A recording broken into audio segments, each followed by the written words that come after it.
Hello friends, आज हम बात करेंगे हेल्थ के बारे में। तो दोस्तों, हेल्थ मतलब क्या? हेल्थ मतलब सिर्फ फिज़िकल हेल्थ नहीं है। अगर आप हेल्दी रहना चाहते हो तो आपकी physical health, mental and emotional, ये तीनों चीज़ों का बैलेंस होना चाहिए। आज हम बात करेंगे पहले स्टेप में फ़िज़िकल हेल्थ हमारी कैसे मेंटेन रहती है उसके ऊपर। तो हम सब जानते हैं कि फ़िज़िकल हेल्थ के लिए हमें थोड़ी बहुत एक्सरसाइज रोज़ करनी ही चाहिए। मिनिमम 45 मिनट्स का एक एक्सरसाइज का सेशन होना चाहिए। अगर आप 1 आवर कर सकते हैं तो और भी ज़्यादा अच्छा है। तो ये एक्सरसाइज हम जो भी करेंगे उसको कैसे शेड्यूल करना है, उसको कैसे अपना रूटीन में लाना है। तो चलिए आज ये समझते हैं। जैसे कुछ लोग हैं, जैसे बोलते हैं चलो 1 घंटा मैं वॉकिंग करता हूँ या तो मैं 45 मिनट्स में साइकिलिंग करता हूँ। अच्छी बात है, करना चाहिए। कुछ कुछ ना करे इससे तो बेहतर है कि कुछ कर रहे। लेकिन आपको एक ये बात समझनी है कि एक्सरसाइज का पूरा पैटर्न जो मतलब जिसमें आपका हेड टू टो, सर से पाँव लेके टो तक के सारे जितने भी जॉइंट्स है, जितने भी मसल से उसकी मूवमेंट हो जाए और उस हर मसल और हर ऑर्गन को पूरी तरह से ऑक्सीजन पहुँचे, ये ज़रूरी चीज़ है। तो किस टाइप की एक्सरसाइज की पैटर्न और शेड्यूल हम बनाएं तो हमारा ये पर्पस हो सकता है। चलिए मैं आज आपको इसके बारे में बताती हूँ।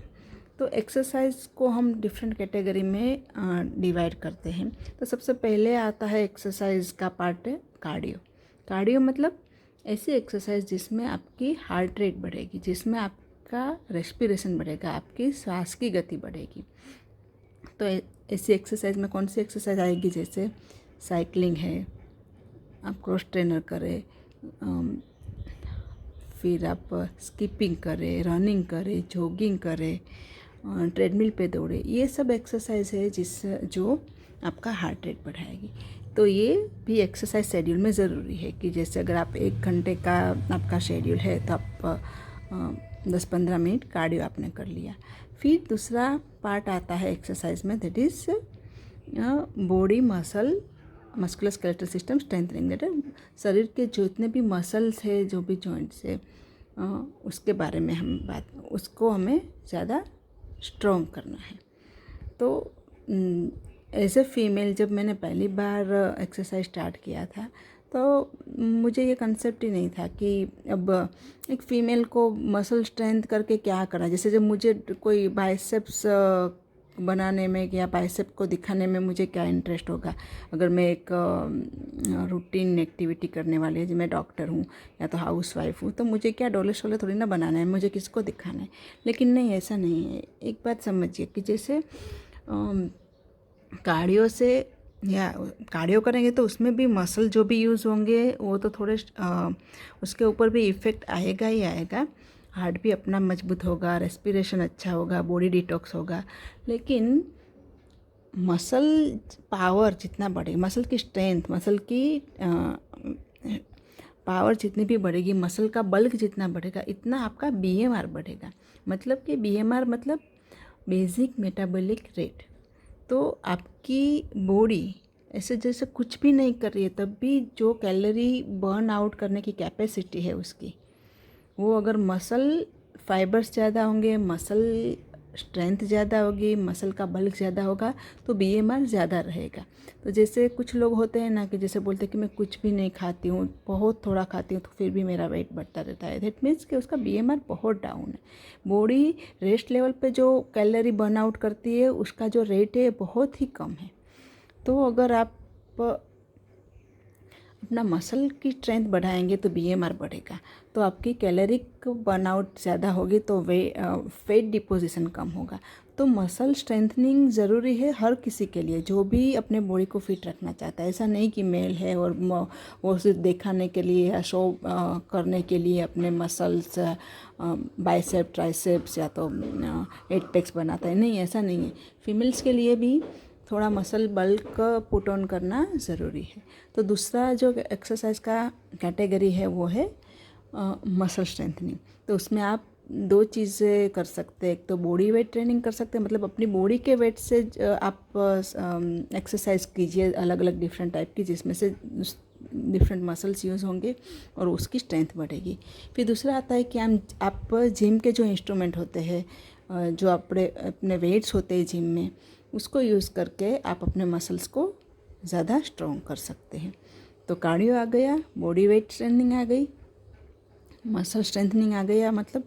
और फिर इसके बाद अब क्या होता है ना, ज़्यादातर लोग जिम में बस ये दो चीज़ करके रुक जाते हैं, जाके कार्डियो कर लिया और फिर उसके बाद उन्होंने body weight training, body strengthening मतलब मसल्स कर लिए। अगर मेल यंगस्टर्स है या तो मेल है तो बस उनको अपना बॉडी के मसल्स दिखाने में ज़्यादा रस होता है।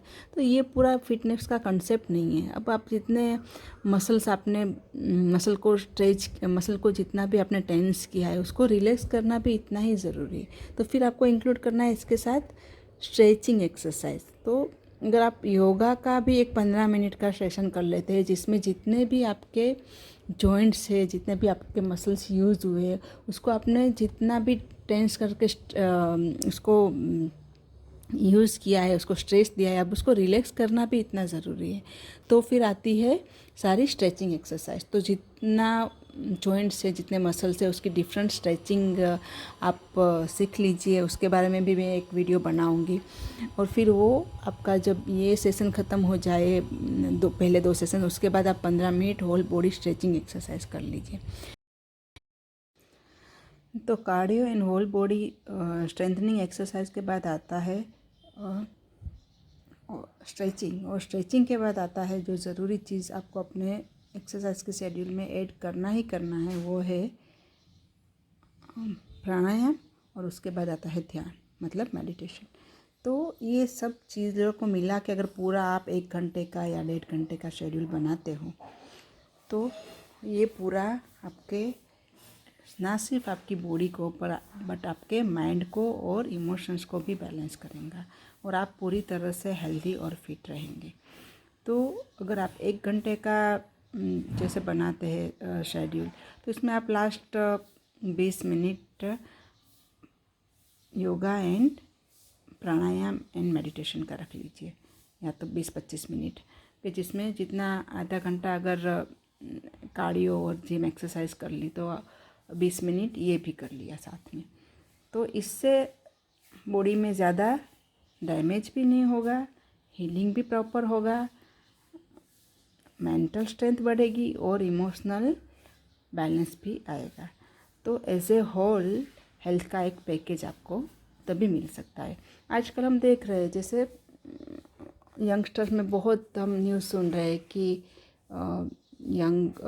कोई मेल है जिम कर रहा है, इतना जिम करते करते उसकी डेथ हो गई, जिम करने के आने के बाद हो गई। तो देखिए सिर्फ 1-1.5 घंटा अगर आप मसल के ऊपर ही ऐसे ही मचे रहेंगे, मसल का ही यूज़ करते रहेंगे, मसल को इतना स्ट्रेस देंगे, तो इससे कोई फिटनेस हासिल होने वाली नहीं है। साथ में मेंटली स्ट्रॉन्ग रहना है, मेंटल स्टेबिलिटी आनी चाहिए, मेंटली रिलैक्स होना भी आना चाहिए, स्ट्रेस कम हो, ये भी ज़रूरी चीज़ है। इतनी यंग एज में इतनी सारी डेथ का रीज़न क्या है कि एक तो लाइफस्टाइल बिल्कुल भी ठीक नहीं है, स्ट्रेस लेवल इतना ज़्यादा है, जो भी खा रहे हैं वो सब कचरा खा रहे हैं, बॉडी को हर तरीके से हर जगह से इतना लोड मिल रहा है, स्ट्रेस मिल रहा है, और फिर मेंटली भी इतना सारा स्ट्रेस मिल रहा है, इमोशंस भी इतने प्योर और पॉजिटिव नहीं है। ये सब पूरा मिला के जो बॉडी के अंदर सब मैसअप होता है, उसकी वजह से हेल्थ इश्यू बहुत ही बढ़ रही है। तो हेल्थ ठीक करने के लिए फिज़िकल हेल्थ भी मेंटेन करनी है, मेंटल हेल्थ भी मेंटेन करनी है और इमोशनल वेलबींग भी अपना मेंटेन करना है। तो इस तरीके से अगर मैंने जो बताया उस तरीके से आप सब चीज़ों को इन्वॉल्व करेंगे और उस तरीके से अपना शेड्यूल करेंगे अपनी एक्सरसाइज का, तो सब चीज़ें बैलेंस हो सकती है। हम मेंटल तो ये थी फिज़िकल फिटनेस को रिलेटेड एक्सरसाइज शेड्यूल की बात। तो अगर आपको ये बात यूज़फुल लगी हो तो मेरी वीडियो को लाइक कीजिए और दूसरे लोगों तक भी ज़रूर पहुंचाइए, उसको अदर ग्रुप में शेयर कीजिए और मेरे चैनल को सब्सक्राइब कीजिए। फिर हम मिलते रहेंगे ऐसे दूसरे वीडियो के साथ। तब तक के लिए बाय बाय, थैंक यू। ऐसे ही हंसते रहिए, मुस्कुराते रहिए और फिट रहिए।